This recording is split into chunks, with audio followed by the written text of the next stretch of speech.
বিনামূলীয়া নামভৰ্তিৰ নামত টকা নলব নামভৰ্তিৰ নামত অধ্যক্ষই কিয় লয় 600 টকা যদি টকা লাগে মোৰ পৰা লওক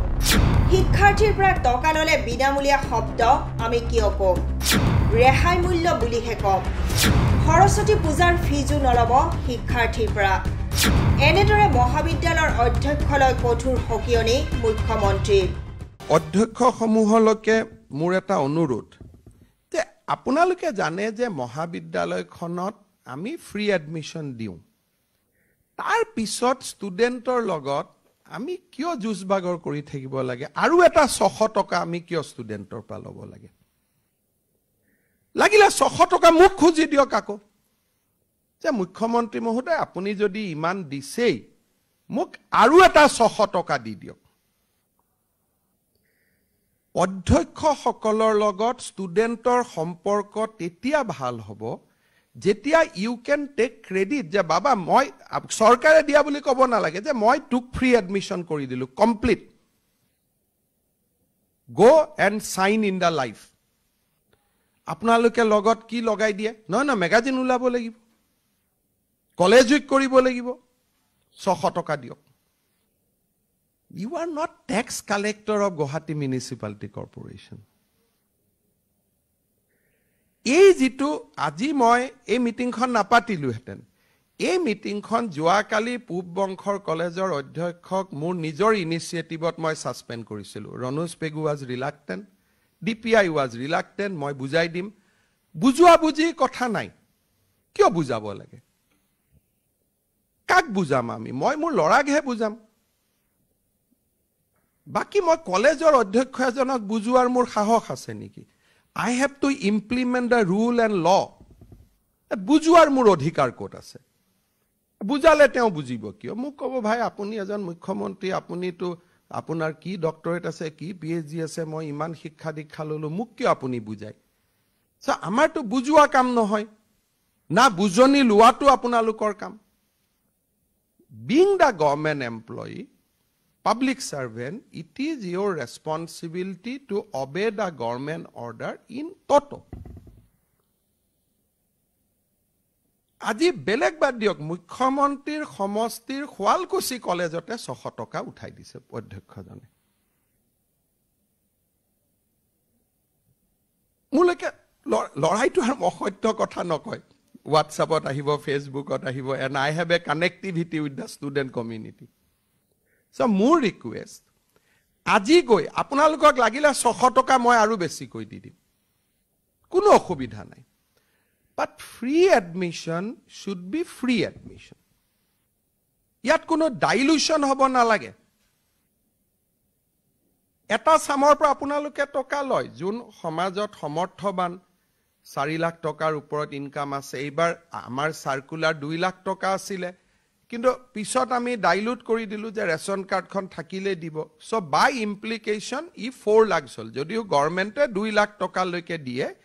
কিন্তু এইবাৰ আমি যেটো ৰেশন কাৰ্ডখনৰ ওপৰতে বিনামূলীয়া এডমিশন দিলু দিব কলো so income bar has gone up to 4 lakh rupees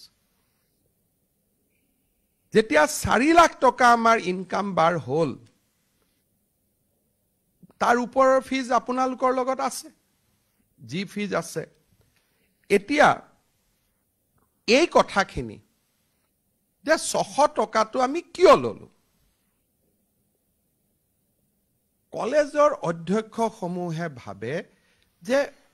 একাংশই যে লৰা ছোৱালীৰ পৰা ফিজ নললে কিবা ভাল নালাগে অশান্তি এটা লাগি থাকিলে মনটো বহুতৰ এনেকুৱা মই ফিলিংস দেখা পাইছো মোক আমাৰ পূব কামৰূপ কলেজৰ প্ৰাক্তন অধ্যক্ষ এজন তেওঁ মোৰ লগত তেওঁ ডিবেট মানে ঘৰুৱা মোৰ সমষ্টিৰে স্যাৰ ফিজটো আমাক ল'ব দিয়ক লাগিলে টকাটো আপোনালোকে একাউণ্টত পিছত ঘূৰাই দিব somehow ফিজটো লোৱাটো কিবা এটা কি আছে মই নাজানো they enjoy taking the fees বুলে স্যাৰ আপোনালোকে ফ্ৰী দিব ডাইৰেক্টলি একাউণ্টত ঘূৰাই দিব আমি একাউণ্ট নম্বৰটো ঘূৰাই দিম কিন্তু আমাক ফিজ কিনি ল'ব দিয়ক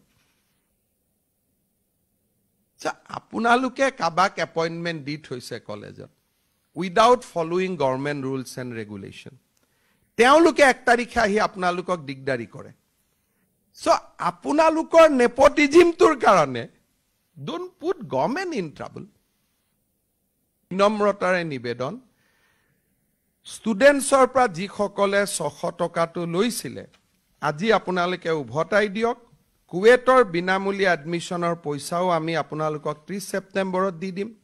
3rd আৰু 5th ছেপ্টেম্বৰৰো আপোনালোকক অন টাইম আপোনালোকে পইচা পাই যাব ষ্টুডেণ্টৰ পৰা কোনো কাৰণতে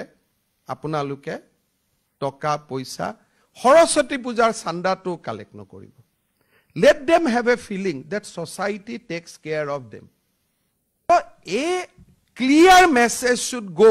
that free means free etokao nai নহলে আমি কম নাম দি দিম স্কিমটোৰ যে বিনামূলীয়া নহয় ৰেহাই মূল্য বুলি will change the name তেতিয়া ষ্টুডেণ্টেও জানিব যে কলেজত এডমিশ্যন ললে 6000 টকা ফিস লাগে কিন্তু গভৰ্ণমেণ্টে তো 1000 টকা কৰি দিলে তেতিয়া আমি বজাৰত কম যে 1000 টকীয়া এডমিশ্যন তেতিয়া আমি বিনামূলীয়া শব্দটো নকওঁ কিন্তু as long as আমি বিনামূলীয়া কম